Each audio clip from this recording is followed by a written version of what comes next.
Hey guys, TekGeekHD here again with another video, and today I have the review of a iPad case from a company called UZBL.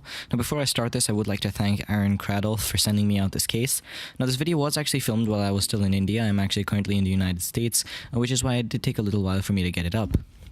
Now, as you guys can see, on the right side of the case, we do have covered volume up and down buttons, but it is pretty difficult to reach the little slider for the mute switch or the rotation lock, depending on what you have it set to. At the top, we do have a very nice tactile response style power lock on and off button, and at the top, we also do have a fairly deep cutout for a 3.5mm headphone jack, but it is a wide one, so you should be able to fit your jacks in no problem. We also do have a cutout for the microphone right at the top.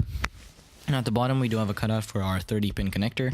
Now this will work with the iPad 2, the iPad 3, as well as the iPad 4 because it's a pretty large connector and all of them use the same body style and the same chassis design and should work completely fine. Now, one of the reasons I really like this case is because of this wavied pattern on the back, and this case is a very large one.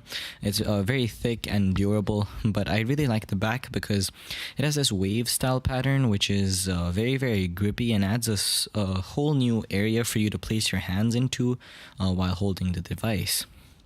Now, as you guys can see here, I am typing with it, and since it does thicken up the iPad quite a bit, it does give you more room to hold on to, and so that's one of the things that I really like about this case. Now, as you guys can tell, this is a case designed mainly for protection, and these grooves at the back, I cannot stress this enough, I really do love them. They do provide a very nice area to grip onto your device, and in my opinion are one of the best features of this device. Now, as you guys can see on the corners, we do have some fairly hard rubber, whereas on the sides it softens out a little bit, and that's because the corners are probably the part that absorb the most impact when the device is dropped. Now, on the front of the device, you guys can see that, of course, there is a covered home button, but those corners are also a key design feature in this case. On the front, we also do have our little cutouts for the speakers so you can hear it. Now, as you guys can see, I'm going to conduct a little drop test in a couple seconds to show you guys that this case does genuinely protect the iPad quite a bit. And as I said before, it does add quite a bit of bulk, but overall it isn't too difficult to hold on to, even with one hand. It actually does make one-handed use pretty much a lot easier on the larger iPad. I know the iPad mini is very easy to hold in one hand, but because this adds a whole new area for you to be able to hold on to, it does actually increase your ability to hold this in one hand and use it one-handed. Now, as you guys can see, I'm going to throw my iPad onto the floor here, and this was, of course, while I did edit it a little bit, the iPad was completely fine, 100%, I guarantee it completely. This is a very durable case, and I love the lay on the table design. As you guys can see right there, I did throw it down yet again. Picking it up, you guys can see there's absolutely no damage to the iPad.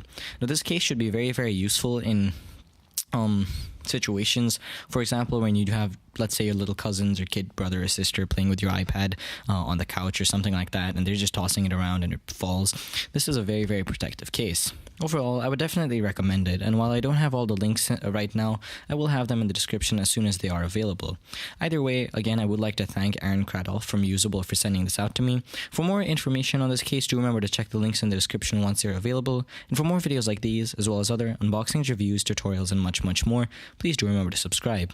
Again, thanks for watching, and I'll catch you all in my next video. Peace.